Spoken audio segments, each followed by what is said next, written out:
The stars above the planet Saraval shimmered quietly, giving no hint of the chaos unfolding below. "Shields failing. We can't hold them much longer," cried Commander Relic as another tremor shook the command chamber. The lights flickered, and sparks flew from the overhead conduits. The Krell Dominion had come without warning, their warships black as void, their weapons merciless. In just 7 hours, 5 major cities had fallen. The skies burned red, and the oceans boiled where orbital beams struck. Relic turned to the Elder, sitting in the center of the chamber. "High Speaker Thallon, we must act. We must call for help. Anywhere. Anywhere." Thallon's eyes were full of pain. "We are a people of peace. We have no armies, no weapons that match theirs. If we cry for help, ... who will hear us? Tweese." Hand trembled over the panel. "Then let them hear us scream." He slammed the command crystal into the core. Ancient technology lit up, built by their ancestors long before war had been forgotten. The signal reached far, not just to allies, but to any civilization able to respond.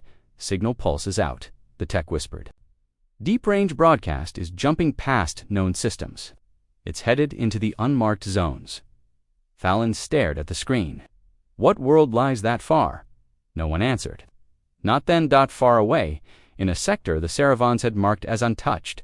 Death Space, a forgotten listening array, blinked to life. It was hidden on the dark side of a small moon, orbiting a dead planet. Inside, a machine awoke. Incoming priority distress signal. Origin Saravalnane, threat level, extinction. For a moment, the stars remained silent. Then Earth responded, deep below the surface of Mars. In a black vault buried under layers of reinforced alloy, lights flickered on. One by one, ancient war programs activated. Verify source, a cold voice. Sidurth's fleet command, AI designation, Vindicator, confirmed. Deathworld class species, Terran. Last known update, no diplomatic ties with Saravalnane. Engaging protocol. There was no hesitation. Across Earth's colonies, from the Moon to Titan, hidden Terran warships lit up. They had no names, only serial codes and kill logs. Each had fought in the Black Wars, the Scorch campaigns, and the fall of Umbra Prime. Now they would fight again. Commander Relic stood at the last shield terminal, sweat soaking through his uniform. "The Krell will breach the final barrier in minutes," he muttered. "We're finished." "No," Thallon said, placing a hand on his shoulder. "We are not."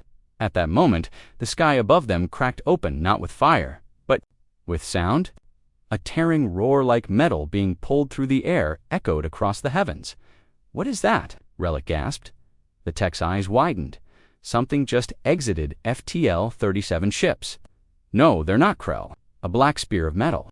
Descended from orbit, no smooth curves, no bright lights, just cold, sharp terror. It hovered above the city, silent dot. And then the message came.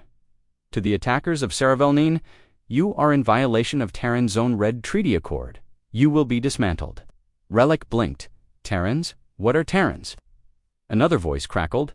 In the chamber, this one rough, heavy, unmistakably human. "This is Commander Briggs of the Terran Deathworld Response Fleet. You screamed, we heard. Now move aside. It's our turn." In orbit, the Krell fleet turned to face the new threat. They outnumbered the Terrans 2-1. Their ships were newer, sleeker. It didn't matter. The first Terran salvo came without warning. Railgun fire punched holes straight through Krell armor, cutting ships in half before their shields activated. Missiles the size of buildings split and swarmed, each guided by its own AI. On the ground, Relic and Thallon stared at the sky as it lit with explosions. "It looked like the stars were dying," Relic whispered. They single quotes, "Monsters." "No," Thallon corrected, voice full of something between awe and fear. "They're Deathworlders. It's COULDN." Single quotes, T. Within 20 minutes, the Krell fleet was reduced to drifting wreckage. The remaining enemy vessels tried to flee, but the Terran flagship didn't allow it. "No survivors," Briggs ordered. "This was a slaughter. We answer with extinction." Later, when the smoke cleared and silence returned to Saravalnane, a single Terran dropship landed near the ruins of the capital city.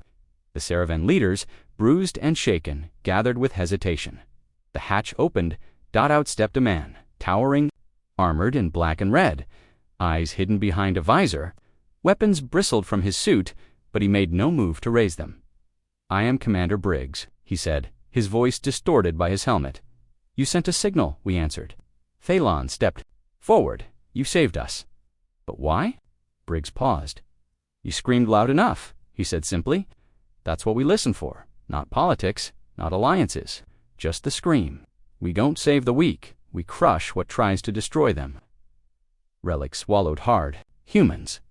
Briggs looked to the burning sky. "Humans died long ago. What remains are Terrans. Deathworlders. The last answer to threats in the dark."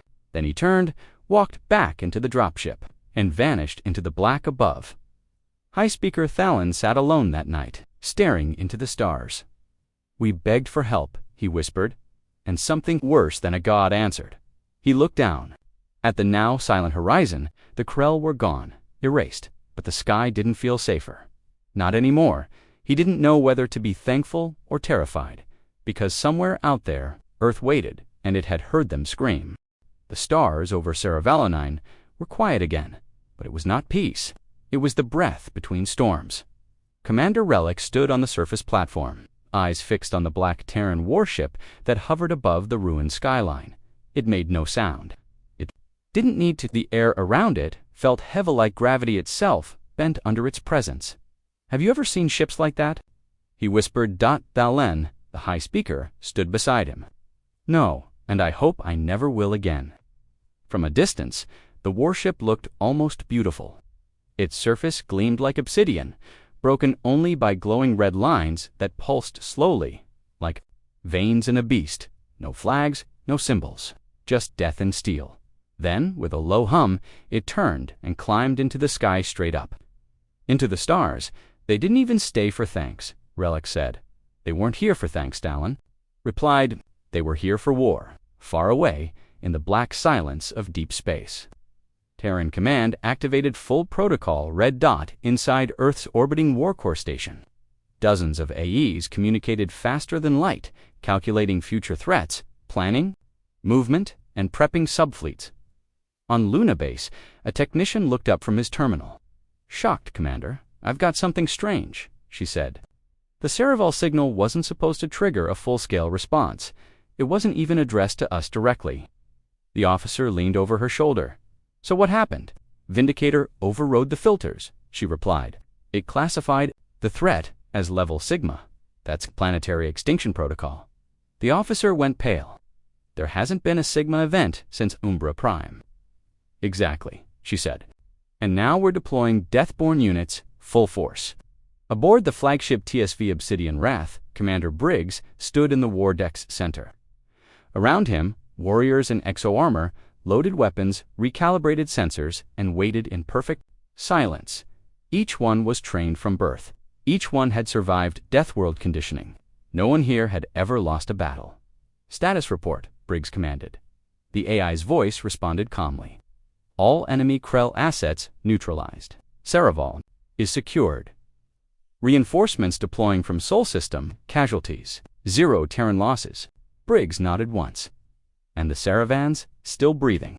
For now, he turned to his second-in-command, a woman with half her face replaced by cybernetics. "Reynolds, prepare Strikewing Delta. I want orbital presence on the outer rim of Krell space in 20 hours. Reynolds raised an eyebrow. "You want to go further?" Briggs's eyes didn't blink. "They attacked a peaceful world. That means they'll do it again. We end them before they try." Reynolds smiled darkly.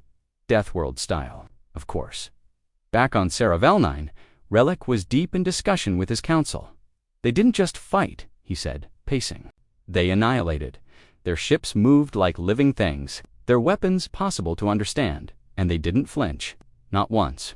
Relic paused. "They said it wasn't about helping, it was about the scream, the call. Listen for desperation." Another asked, "Do you trust them?" Relic shook his head slowly. "I fear them, but I trust their hate more than the Krell's mercy." In Terran space, a hidden council watched the unfolding situation. 12 beings sat at a black glass table, their features distorted by shadow. These were Earth's oldest surviving commanders, some human. Most now enhanced, far beyond. They answered the signal without asking us, one growled. Vindicator runs autonomously under war laws. It was within protocol, another replied. Now the Galaxy will know, a third said. They'll fear us again. Good, said the one at the head of the table. Let them. Commander Briggs's fleet reached the edge of Krell space. Sensors pulsed. Multiple Krell warships. Defensive posture, Briggs narrowed his eyes. Open channel, static cracked, and then a voice in the Krell tongue echoed across the void. Terrans, you violate Krell territory. Turn back or be destroyed. Briggs. Didn't blink, you already tried. We didn't attack you, you attacked to scream, he said flatly, and that's enough. He cut the channel. Fire. From orbit, it looked like a storm had erupted in space. Terran ships moved like shadows, slipping between stars, firing without warning. Krell vessels exploded in brilliant fireballs. No survivors, no mercy. Drones swarmed ahead of the fleet, tearing into holes like metal locusts. On the bridge, Reynolds watched the carnage. Is this how we always answer? She asked. Briggs stared ahead. Yes. She was quiet for a moment. Even if they're not ready for war. Briggs spoke calmly.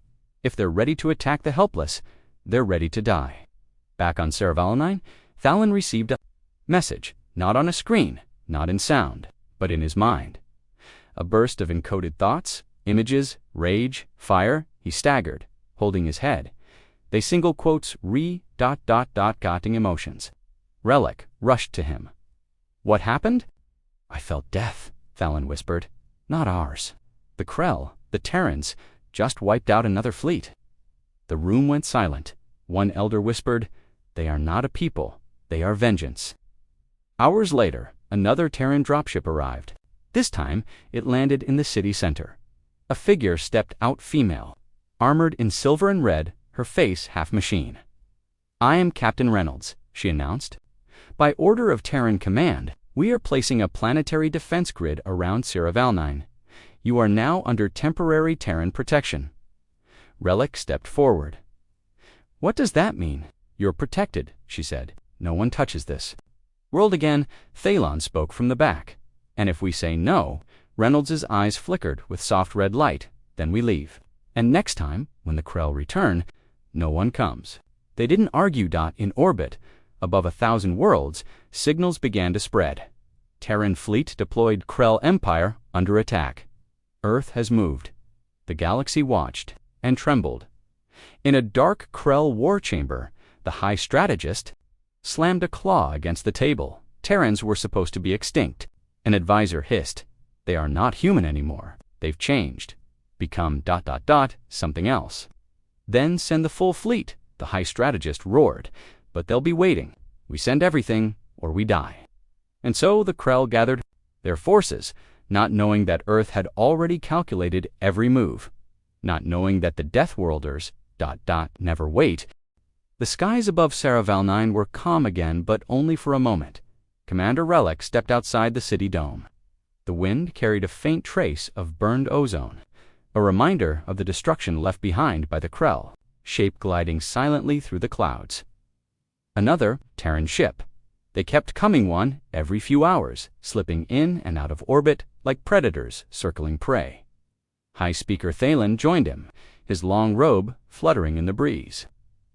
They're not finished, no, Relic replied. They're just beginning.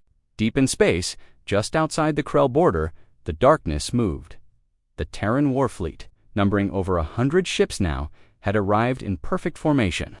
They didn't flash lights or broadcast warnings. They came like shadows, and silence followed. Them. On the Krell capital world of Varnak, alarms blared. Unidentified fleet detected, one of the Krell officers shouted. Coordinates, outer ring sector. They're moving fast, very fast. The High Strategist paced back and forth, his claws tapping against the cold floor. Over 100 vessels, heavy class, and one. One is massive. The strategist froze. Massive, yes, sir. It eclipsed our entire sensor grid. Its turret blocked out a moon. A cold chill spread through the chamber. Show me. The strategist growled. A hologram blinked on. At the center of the Terran fleet, a ship emerged. larger than anything in known space. A jagged fortress wrapped in rotating armor plates with glowing red scars that pulsed across its surface like veins. Its name burned across its hull in Terran script, TSV Titans. Wrath. Back on Saraval 9, Captain Reynolds stood on the platform. Outside the city, her voice came through her helmet speaker. The flagship just arrived. Relic blinked. That, ... wasn't the flagship before. Reynolds turned slowly to him. No, that was just a cruiser. The real fleet's only just deployed. How many more are coming? Looked toward the sky. All of them, in orbit. Inside the Titan's Wrath, Commander Briggs walked down a corridor of steel and red light. Every step echoed like thunder. Behind him marched dozens of Deathworld soldiers, each one taller, faster, stronger than any normal human. Their armor hissed and growled like beasts alive. Briggs entered the war room. The AI Vindicator's voice greeted him. Strategic analysis complete. Krell fleet will deploy within 36 hours. Suggested action, preemptive strike. Prepare. The forward wings, Briggs ordered. If they want war, we'll give them an extinction event. Target confirmed. Uploading bombardment paths, screens lit up, showing a map of the Krell's major colonies. Briggs stared at them. We'll hit them all, at once, in a distant galactic council chamber. Panic spread like fire. Representatives of peaceful alien races shouted over each other. Gone too far. This was a simple rescue operation. Now, it's a war. The humans should be stopped before they burn down the entire sector. An older ambassador raised his hand. They are not humans, they are Deathworlders. And they do not stop, they finish. Back on Raval 9, Relic paced inside the city's command center. They said they came because of our signal, he muttered. But they're not just protecting us, they're launching a galactic war. Phelan nodded slowly. Perhaps that's what they were made for. Night fell. The stars above shimmered, but one moved. A streak of fire lit up the atmosphere. Another Terran ship descended. This one was different. It was not black, but silver, smooth, shining like a blade. It didn't land outside the city. It landed inside the city dome, right in the square, and from it stepped a single figure, tall. Broad-shouldered, no helmet, just pale skin, dark eyes, and an aura that made the Saravans step back in fear. He wore no armor, only a coat with a high collar, and a strange symbol on his chest, a silver skull over a burning world. I am War Marshal Kane, he said in a voice that echoed through the square. And I'm here to make sure none of you die. Relic approached carefully. You're not in armor. Kane smiled. I don't need it anymore. Phelan stepped forward. You're here to protect us. I'm here, Kane replied, to remind the Krell what real fear feels like. In Krell, space, fleet after fleet gathered. Thousands of ships, the Krell high strategist growled. We will not be outnumbered. We will not be outgunned. A lieutenant hesitated. Sir, the humans are not trying to scare us. Of course they are. The lieutenant shook his head. No, they're not threatening us. They single quotes read ... warning us. Like predators warning prey before the kill. Silence fell over the war chamber. Strategist's voice turned quiet. Then we must strike first. Back aboard Titan's Wrath, the AI gave a new update. Enemy fleet is assembling at critical mass. Estimated size 3,000 ships. Reynolds looked over the tactical map. They're trying to drown us in numbers. Briggs didn't move. Then let them enemy fleet, ETA, 28 hours. Briggs turned to his soldiers. Prepare all systems. Alert orbital cannon platforms. No retreat, no diplomacy. Reynolds whispered. We were supposed to just answer a call for help. Briggs's voice was cold. That call never ends. There's always another Krell, always another scream. He looked out the window at the stars. This time, we make it the last. Back on Saraval 9, War Marshal Kane walked through the ruins of the outer city. Children peeked out from shelters, staring at him. One brave boy stepped forward. Are you really from Earth? The child asked. Kane stopped. He knelt down. I was born there, he said, but Earth doesn't exist the way it used to. We left it behind. What we became was something worse. The child's eyes widened. Are you going to fight the monsters? Kane nodded. We don't fight monsters, kid. We hunt them. That night, Saravol's moons rose over the horizon. The stars twinkled like dust in the sky. But every Saravan knew that stars were not stars anymore. They were ships, waiting, watching, and ready to burn. The sky above Saraval 9 burned again. But this time, it wasn't Krell fire. It was something far worse. Something colder, sharper, exact. It was Terran war. From orbit, dozens of black ships shimmered into the atmosphere. They didn't fall, they descended like judgment. Trails of crimson light followed them, like comets bleeding fire. Commander Relic stood on the defense wall, eyes wide. "They're landing troops," he asked aloud. Captain Reynolds answered from beside him, her voice steady under her helmet. "Not troops, blades." Relic turned to her. "What do you mean?" "You'll see." Miles outside the city, in the scorched wasteland left behind by the Krell, the first pods slammed into the ground. They weren't like normal drop pods. No heat shields, no brakes, just sharp metal cylinders that drove into the dirt like spears. The ground cracked. Smoke hissed from vents. Then, they opened. Humans stepped out. Except they weren't just humans anymore, clad in armor that looked alive-spiked, flexible, glowing. They moved like machines, but breathed like beasts. Some were 7 feet tall, others carried weapons larger than themselves, and every one of them bore the mark. Deathworld DIVI's Coanon. The Krell flagship Ravager's might. Alarms blared, Terran drops detected. They're not attacking from orbit, they're landing. The High Strategist's eyes flared. Where? Near the ruins of Sector 12. The strategist turned toward his comms officer. "Send ground forces, crush them before they dig in."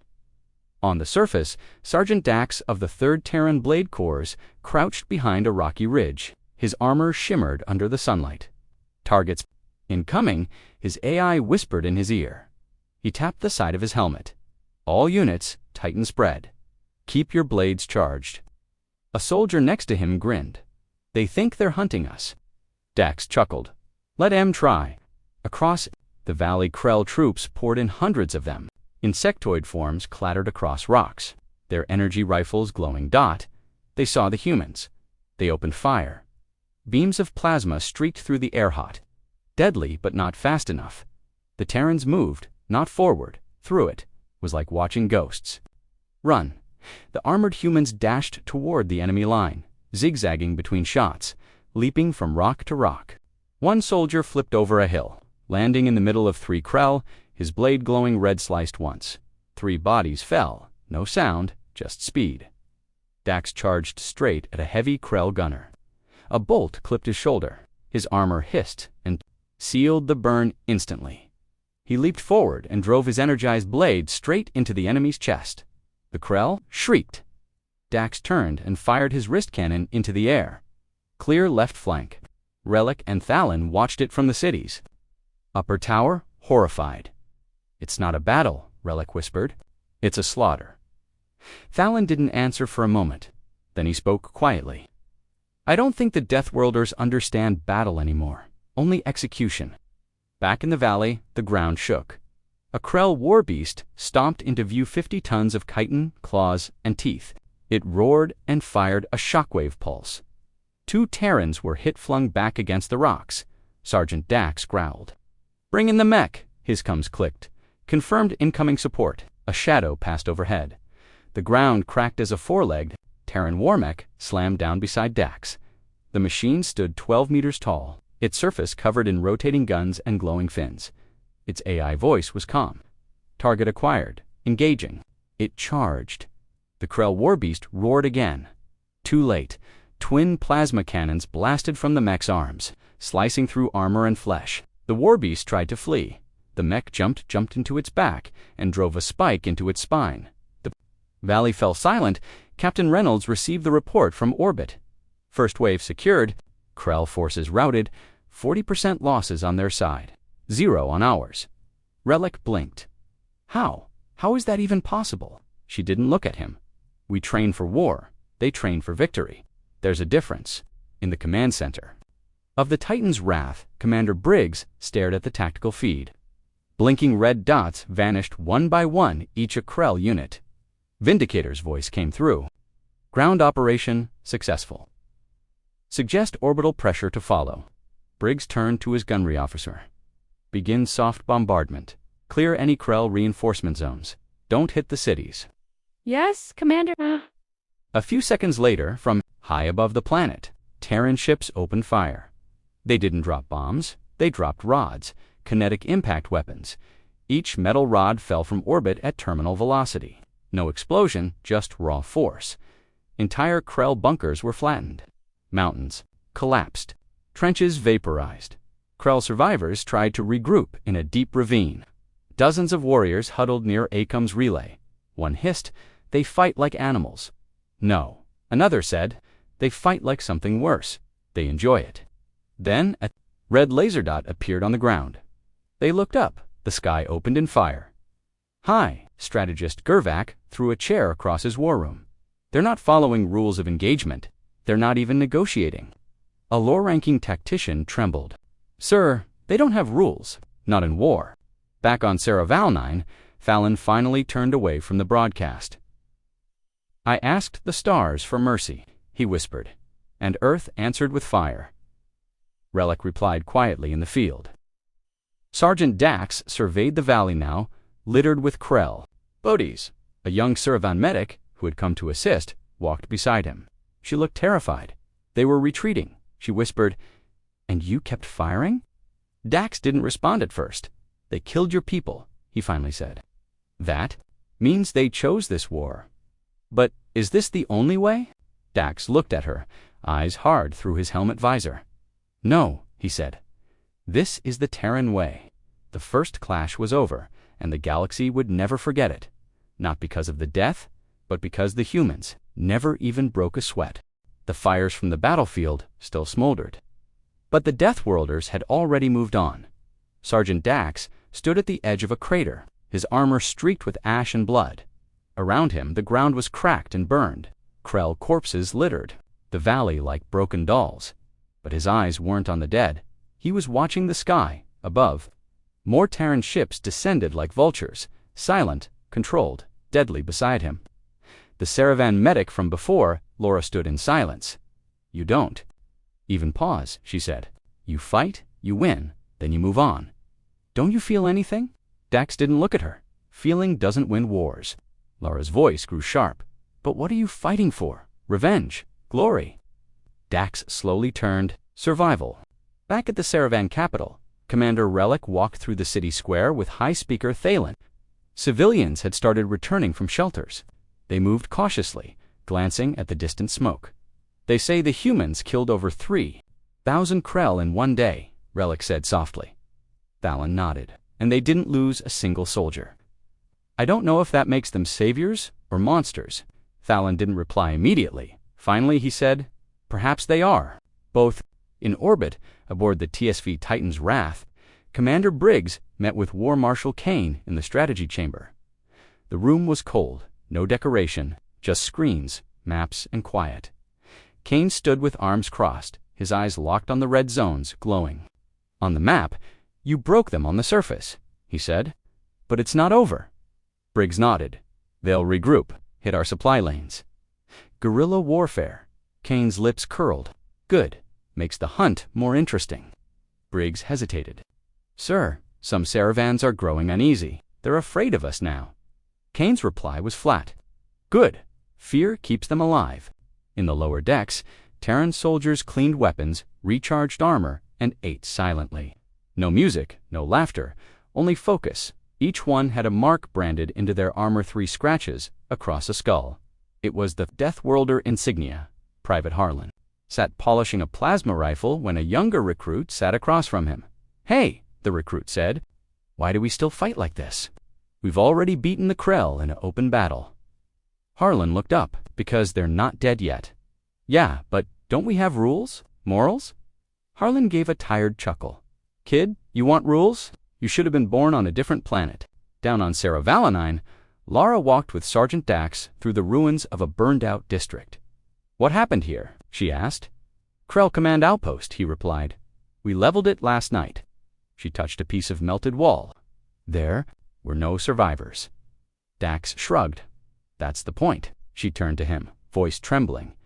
Is this the only way Earth fights? No mercy, no prisoners. Dax stopped walking. You want to understand? He asked. Yes, she said firmly. Dax looked her in the eye. We come from a death world, Lara. You know what that means. Our planet tried to kill us before we could even walk.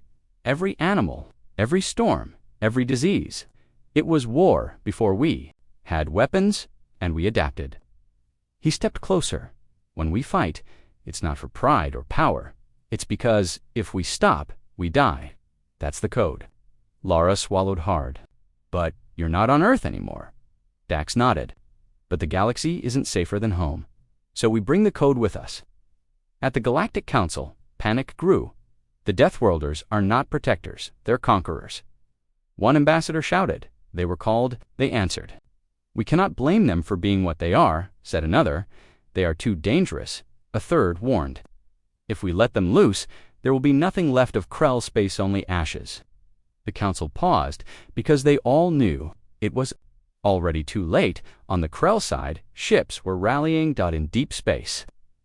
Krell warlord John Thor slammed his claws into a table. They are devils, he hissed. They don't sleep, they don't stop, they destroy and move on. His advisor nodded.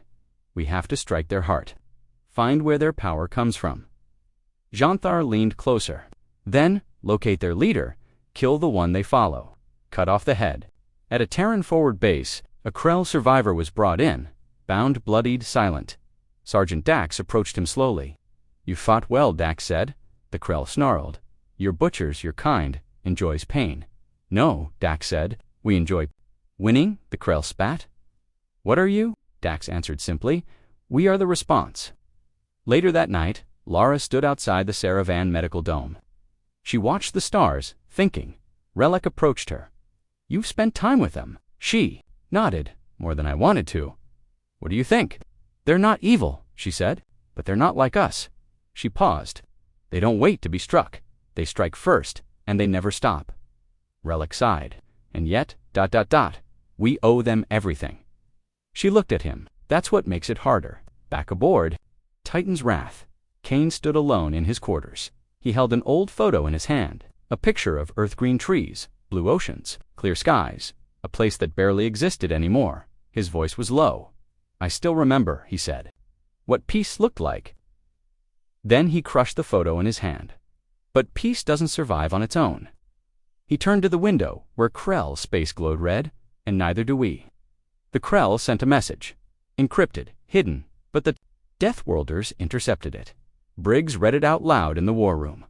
Come face us, Terrans, if you are warriors. If you are more than monsters, come to us. Reynolds glanced at the map. They want a duel. Briggs smiled. They wanted warning. Kane entered the room. Then give them a lesson instead. The Deathworlders didn't wait. They never did. They launched. The Krell city of Vazarith was built inside a mountain strong, shielded and hidden beneath layers of rock and armor. It had never been conquered. Its people believed it never could be until the Terrans arrived. The first shadow fell at dawn. A black spear-shaped ship hovered silently above the mountain. There was no warning, no diplomacy, no countdown, just fire. From the command balcony, Warlord Xanthar watched in disbelief. Impossible, he hissed. How did they find us? His advisor trembled beside him. They're scanners. They see through anything, even solid rock. The air outside shook with thunder. Xanthar turned, eyes glowing. Ready, the Sketchlaw's ground cannons fire at will. Warlord, they've jammed all targeting systems. We can't lock onto them, Xanthar snarled. Then fire blindly, burn the skies. Outside, Krell turrets shot energy bolts into the clouds. But it was too late. The Terrans had already begun their descent. Above the city, the Deathworlder strike pods fell like meteors. Each pod hit with a quake, slamming deep into the ground. Doors exploded open. Terran soldiers surged, out silent, precise, unstoppable. Sergeant Dax led the charge. His boots crushed glowing stones beneath them. Form up, sweep pattern, no retreat. He raised his plasma rifle. Let's erase a myth. Inside the mountain, Krell warriors scrambled through tunnels. Civilians screamed, fleeing toward shelters. But there were no safe zones now. A young Krell soldier gripped his blade staff and shouted to his superior, "Why aren't they talking? Why aren't they negotiating?" The commander growled, "Because they came here to finish a sentence. The Terrans didn't walk. They hunted room by room, hall by hall, no mercy, no hesitation." Private Harlan kicked open a steel door. A group of Krell engineers screamed and fell to their knees. "We surrender," one cried. "We are not warriors." Harlan stared for a moment, then lowered his weapon. "Get out! Move west! Tell your people what's coming." They ran. His partner raised an eyebrow. "Since when do we let them live?" Harlan sighed. "Since I'm tired of killing engineers." In the upper citadel, Xanthar roared as an explosion shook the walls. "Where are our reinforcements?" His aide was pale. "No reinforcements. The Terrans are jamming all communication. No one even knows we're under attack." Xanthar drew his twin plasma blades. "Then we hold the throne room, to the last." Sergeant Dax's team reached the inner chambers. The heat from the plasma charges still glowed on the breached door. Dax glanced at his wrist screen. Life Signs 32 armed, all inside. A soldier beside him cracked his knuckles. "Time to clean house." Dax raised his hand. "Hold." He stepped forward alone into the throne room. 30 Krell warriors turned to face him. At the back stood Xanthar, massive and armored, his blades pulsing with energy. Dax removed his helmet. Xanthar snarled, "Come to die, human!" Dax's voice was low. "No, I came to finish your war." The fight exploded in seconds. Krell warriors charged. Dax moved like lightning. His blade cut arcs of burning air. One Krell fell, then another, and another. Behind him, his squad stormed the chamber. Gunfire roared. Screams echoed off stone. Xanthar leaped at Dax with both blades. Dax blocked the first, dodged the second, and countered with a brutal elbow to the warlord's jaw. Dax growled. Xanthar roared, "We ruled this region for centuries. Now you burn." Dax drove his energized blade through the warlord's chest. Xanthar collapsed to the floor, smoke rising from his wound. Silence followed. The Krell capital was falling. Fires erupted from every structure. Smoke painted the sky black. Drones buzzed overhead, mapping every street, marking remaining targets. Saravan medic Lara stood at the edge of a Terran outpost. Watching it all unfold on the screens, she turned to Captain Reynolds. This is genocide." Reynolds didn't blink. "No, this is justice. You're wiping out a city." Reynolds stepped closer. "Do you know how many colonies they erased? How many peaceful worlds they destroyed without warning? This isn't the beginning. It's the answer." Lara shook her head. "There has to be another way." "There was," Reynolds said coldly. "They chose not to take it." Far above, in the bridge of Titan's Wrath, Commander Briggs observed the battlefield. Vindicator reported, Vizareth City, 87% cleared. All defensive systems neutralized. Casualties, minimal. Briggs nodded. "Execute Phase 2, Glass." The command zone confirmed. One by one, Terran orbital platforms targeted the city's power cores. Energy built up lances of white-hot. Plasma dropped from orbit, the mountain cracked, then it exploded. The shockwave rolled for miles. What was once a shining capital of the Krell Empire was now a smoking crater. The screams had stopped. Only silence remained. Dax sat on the ridge later that night, helmet resting beside him. Lara approached him, her face pale. 200,000 Krell died today, she whispered. He didn't answer. She sat beside him. "I know they're not innocent. But this doesn't feel like victory." Dax looked at the dark horizon. "That's because it's not. This isn't about victory anymore." "Then what is it?" she asked. He turned toward her eyes. "Tired. It's about making sure no one ever thinks about doing it again." Across the galaxy, news of Vizareth's destruction spread fast. Worlds fell silent. Leaders trembled, and one message echoed from the ashes. "We heard your scream. You wanted mercy. The Krell offered fire, so we gave them our answer." For the first time in generations, Krell space was silent. Their capital city was gone. Their warlords were dead. Their fleets scattered. But the Deathworlders were still moving. From star to star, the Terran fleet advanced. They did not claim territory. They did not raise flags, they only destroyed, and now someone was watching. Far beyond the battlefields, deep in neutral space, an old relay station blinked to life. Inside, an alien technician, thin, four-eyed, being named Hurlsat, up straight as a red light flared across his panel. He leaned in, antennae twitching. That can't be right. A second pulse hit the sensors. Up a signal. The older officer walked over. From where? From the edge of Krell space. A Tyrone beacon. It's broadcasting something, encoded. Play it, the speakers crackled. Then came a deep, mechanical voice. Let the stars bear witness. Bazareth has fallen. The Deathworlders are coming. Let mercy be shown where mercy is given. Let fire answer those who refuse. Back aboard the TSV Titans, wrath. War Marshal Kane stood at the central console. The message had been sent. Vindicator's voice hummed through the room. Transmission complete. Signal strength maximum. All known civilizations will receive it within 30 hours. Commander Briggs entered. You sure about this? You just told the galaxy exactly where we are? Kane didn't turn. They already know. Now they'll understand. Briggs raised an eyebrow. And if they come for us? Kane finally looked up. Then we remind them why they never should have. On Saraval 9, the signal arrived the next morning. Leaders from nearby worlds gathered in shock. This was the Krell capital, one gasped. They vaporized it. Relic stepped forward, and then they told the whole galaxy. One, Ambassador asked. So what now? Are they empire builders? Relic shook his head. No, they are not conquerors. They are consequences. On a distant Krell war moon, the last of the surviving warlords gathered. They had seen the signal to cowards. One spat. They announced their position. Arrogant Terrans. Another growled, we should strike.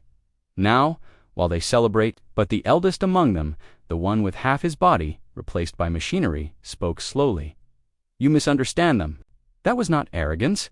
That was invitation. The others turned to him. He continued, they are not taunting us. They are giving us a chance to surrender or to burn. Meanwhile, Sergeant Dax stood with his unit aboard an orbital platform. Watched as fire rained down on another Krell Base 1 of the last. Private Harlan stepped beside him. They're talking about it now. You know, talking about what Dax asked.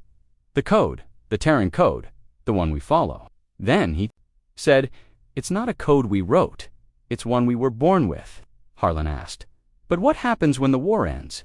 Dax looked out at the stars. Then we wait for the next scream. Peaceful vessels blinked into real space. They were not soldiers. They were diplomats, scientists, historians, and they came with a single goal, to witness. As their ships approached the Titan's wrath, a message flashed to them. You are entering Terran war space. Identify or be destroyed. The alien tall, scaled being named Corsent, his reply, we are not Krell. We come with no weapons. Only questions. On the bridge, Briggs turned to Kane. Should I fire a warning shot? Kane shook his head. Let them come.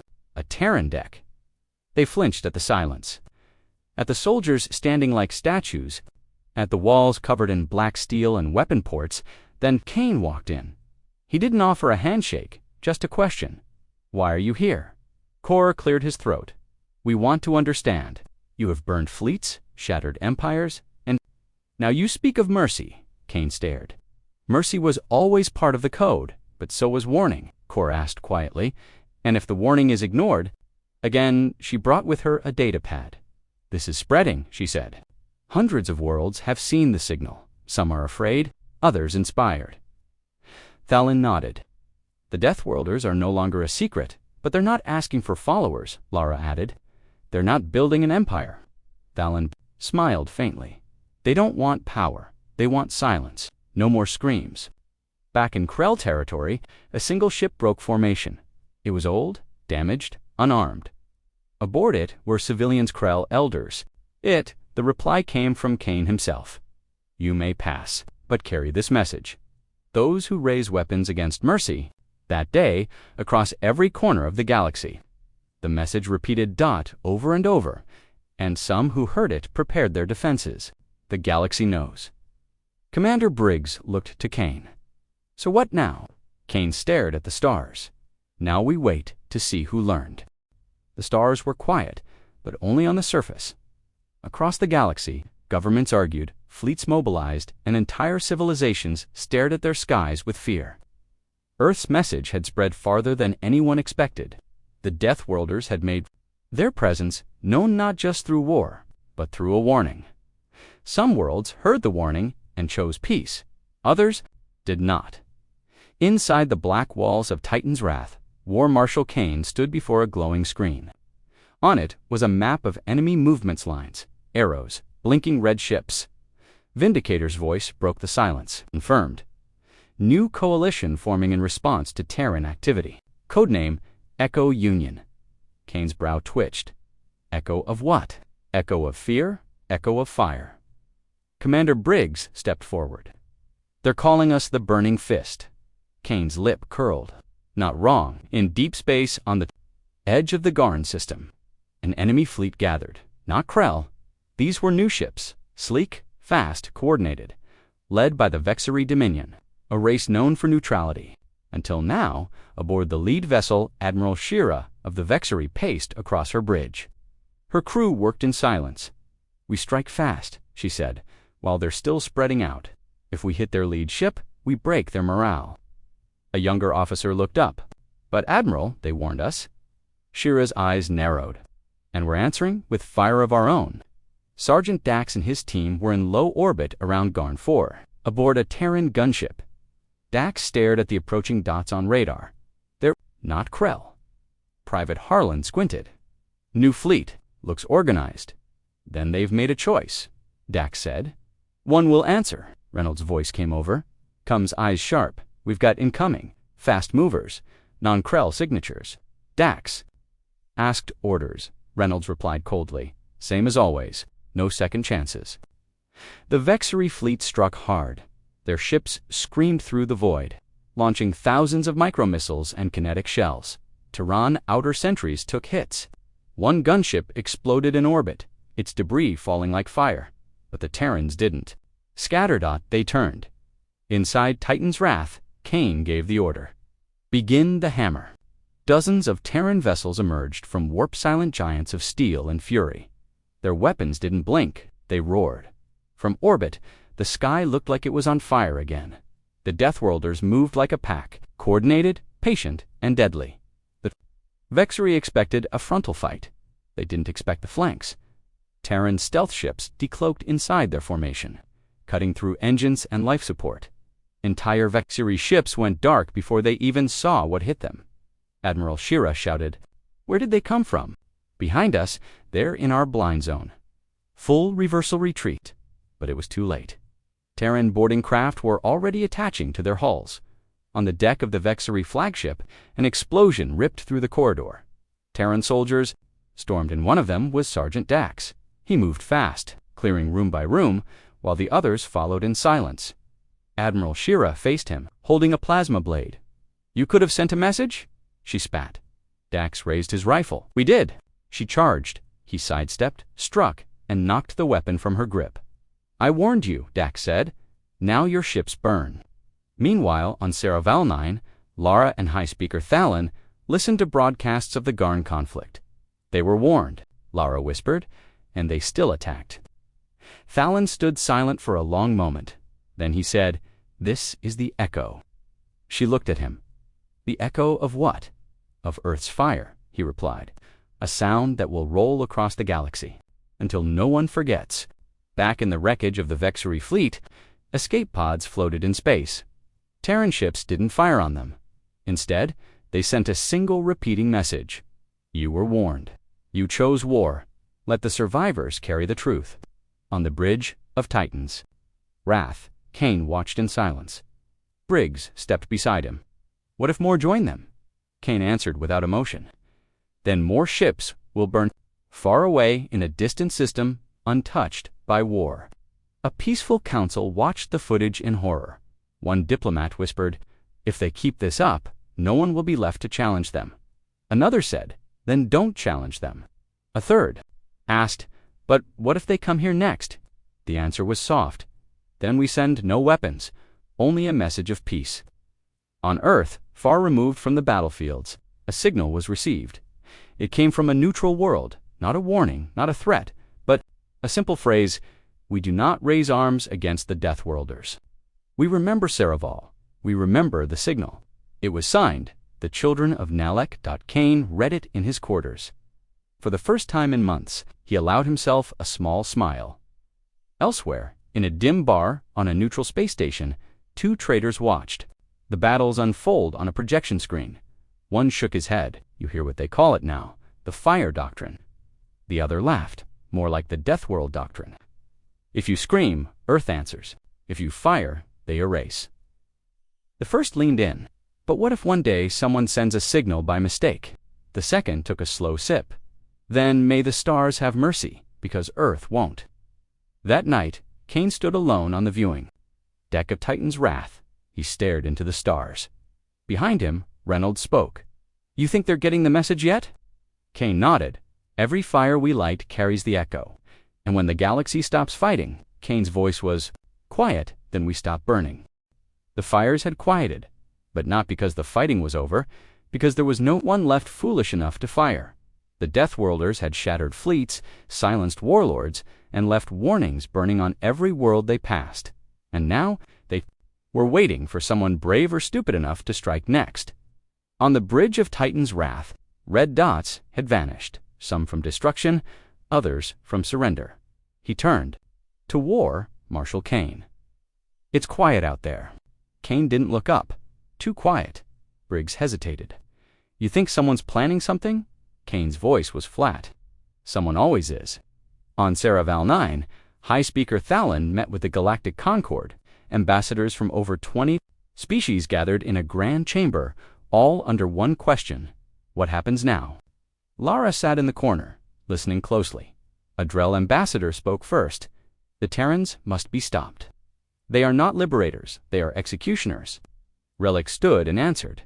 "They warned everyone, they didn't invade." They responded, "If your people weren't the ones screaming, you wouldn't have seen fire." A third ambassador added, "They've destroyed too much. The balance is gone." Thalon raised a hand. "If this is balance," he said, "then maybe it deserved to be broken." In a hidden corner of the galaxy, deep within a moon's crust, something stirred. It wasn't Krell, and it wasn't Vexari. It was older, colder, forgotten, and it was listening. A 1,000-year-old AI, buried during the War of Extinction, flickered back to life. Sensors realigned, systems activated, and one ancient protocol awakened. Target Hummy Night Wyback aboard Titan's Wrath. Vindicator's voice spoke softly. New anomaly detected. Origin, Grolan Moon. Energy levels rising. Signal is unfamiliar. Kane stepped forward. Threat level, unknown. But pattern matches ancient wartech, not Krell, not organic. Briggs frowned. "Is it broadcasting?" "Negative. It is scanning. Deep range, searching." Kane's eyes narrowed. Searching for what? In the quiet bunk room of a Terran outpost, Sergeant Dax sat sharpening his combat blade. Lara entered, holding a datapad. "They're arguing again," she said, "about whether Earth should disarm." "Let them argue. They think this war changed everything." He paused. "It didn't." Lara tilted her head. "What do you mean?" Dax looked up, his voice low. "It just revealed what was always true. No one ever cared about peace until they feared losing." In the ruins of Krell Command, system encrypted, fragmented but one word, repeated in Terran standard, return. On the council station, a new theory spread like wildfire. Lara sat beside Thalon as a panicked ambassador slammed a datapad on the table. The ambassador's voice trembled. He replied, "I think we did, when we screamed too loudly." Kane sat alone in his private war chamber. The lights were low. The stars glowed beyond the steel windows. Reynolds entered, holding a tactical report. "They're saying the Grolan anomaly is an ancient AI fortress." She said. Kane nodded. Reynolds continued. "Some say we should leave it alone. And the others, they want to destroy it. That's why this war had to happen, because no one remembered what silence cost. You think it'll come for us." Kane's voice was quiet. "It doesn't matter. We'll be ready." The next day, on Earth 1 of the last unburned Citizen, Old General looked at the stars. He was retired, forgotten by most. But when he heard the news of Grolan, he stood. He opened a hidden drawer and pulled out a rusted patch. Deathworld Devious Yuan, he whispered to himself. Not again. Dax and his squad were dispatched to the outer perimeter. Of the Grolan? She asked. Dax looked at her. No. She stepped closer. And you still go. His voice was calm. That's the code. Back on the bridge, Kane looked at the newest scan. The Grolan moon was changing, growing not metal, reshaping itself. Weapons, rising from its surface like towers of bone and steel. Briggs whispered, It's not a base. Vindicator confirmed, it's a machine. One single war machine. Planet class, ancient, intelligent. Kane's expression didn't change. Reynolds asked, What do we call it? He spoke one word, regret. And in the silence that followed, every Terran ship in the sector received a single message. No encryption, no emotion, just a sentence. In perfect Terran language, your fire lit the stars. We have awakened. We remember Earth. The war everyone feared was over, but the war that should never have been. The stars were no longer silent. From the cold black shell of the Grolan moon, a light pulsed, steady, ancient, and intelligent. Across the galaxy, sensors flared, warning systems screamed, and machines that hadn't activated in 1,000 years blinked awake. The architects of fire had returned, and they remembered Earth inside Titan's wrath. Sirens blared. Commander Briggs burst into the war chamber, eyes wide. It's moving. War Marshal Kane stood by the tactical display, watching as the entire Grolan moon began to rotate. No engines, no thrusters, just movement controlled, calculated, deliberate. Vindicator's voice echoed coldly. Grolan object confirmed as a self-aware warform. Class, planet killer. Type, Apex AI construct. Estimated origin, 137,000 years. Briggs stepped forward. It's turning its weapons toward us. Kane didn't flinch. It's not looking at us. Briggs blinked. Then what? Kane said. It's looking at Earth. Sergeant Dax and his squad were on the edge of the system, deployed to a deep space watch post. The warning came through fast and sharp. Harlan, checking his wrist display, muttered, Sir, we have a visual. They looked out through the reinforced dome. From within, a weapon rose taller than mountains, glowing with eerie blue light. Lara's voice came over the comms from the Saravan cruiser nearby.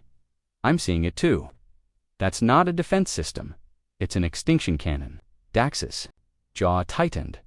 That thing was never meant to fight. It was meant to end. On Saravalnine, panic swept through the streets. Civilians rushed to shelters. Starships launched from planetary ports. Emergency broadcasts echoed through the skies. High Speaker Thalon stood before his people. This is not just war, he said. This is the return of something older, something the galaxy hoped would never wake. But Earth's fire has lit a new path. Beside him, Relek whispered, Will the Terrans face it alone? Thalon stared into the camera, broadcasting live across the stars. No, not this time. Across dozens of systems, old enemies now turned allies. Messages flew toward Earth. We stand with you. No one survives alone. We remember your warning. Now we answer. Back on Earth, in the massive Terran High Command, alarms were sounding, but not out of fear. Out of preparation, the planet didn't panic. It activated. Massive underground bunkers opened. Thousands of defense satellites. Launched into orbit, AI combat drones swarmed the skies. Earth had expected this. It always expected the worst, because Earth remembered what the galaxy had forgotten. The sky is never truly quiet. Kane stood in the middle of the launch chamber as the Oblivion-class fleet came online. Briggs spoke quietly. We're launching. The whole Deathworlder armada. Kane nodded. Everything. We don't hold back against extinction. Reynolds arrived with new data. The Architect's AI is scanning Terran DNA profiles, historical archives, tactical logs. Briggs blinked. They're studying us, Reynolds said. No, they're remembering us. Kane's expression darkened. Then they know what's coming. The fleet jumped not just Terran ships, but Saravandrel, and even reformed Krell vessels, flying in unison for the first time. All united, all burning toward Groln. As they arrived in the system, the warform spoke, not in sound, but in thought. Each captain received the same message. You built fire, you spread it, you taught war to children. Now we erase your lesson. Cain responded by opening fire. The battle that followed could not be measured in strategy or speed, only in destruction. Destroyers slammed into defense shields. Giant orbital platforms rotated and launched beams that tore through entire moons. AI-controlled drones moved like flocks of birds, striking with deadly precision. But the warform was massive. It moved like a planet, fought like a god. Each time they cut into its hull, it healed. Each time they struck a weapon, another grew. Saravan cruisers fell. Drell carriers exploded. Even Krell warships were crushed like toys. And still the warform turned, its main cannon charging, aimed at Earth. Inside Titan's wrath, Cain gave the order. All remaining ships punch a hole. Briggs shouted. We've already lost 37%. Cain didn't blink. We need one opening. He turned to Vindicator. Deploy the Arkhammer. A pause then, confirmed. Arkhammer preparing for final assault. The Arkhammer was not a ship.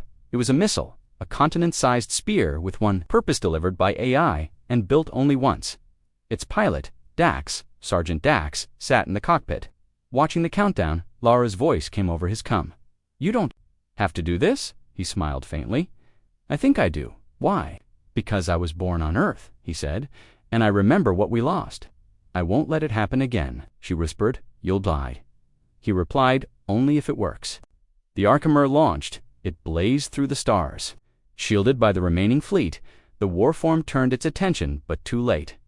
Dax aimed straight at the core and whispered the Terran code. If fire brought us here, then fire will save us. He slammed the trigger. The Arkhammer pierced the surface. Explosions rippled outward. The warform screamed not in sound, but in vibration. Its energy collapsed. Its mind broke. And then, silence. Real silence. The Terran fleet floated among wreckage and ash. One by one. Ships blinked their lights, not in celebration, but in memory. Back on Earth, Lara stood with Thalon before a massive crowd. Behind her, a statue of Dax was being built. She spoke into the mic. He did not save Earth alone. None of us did. But when it mattered most, Deathworlders remembered their fire and chose to protect instead of destroy. Thalon stepped forward. Let this be our last war. One born not of fear, but of unity. Cain stood on the bridge. Watching stars return to peace, Briggs walked up. Do you think they'll remember? Cain answered quietly.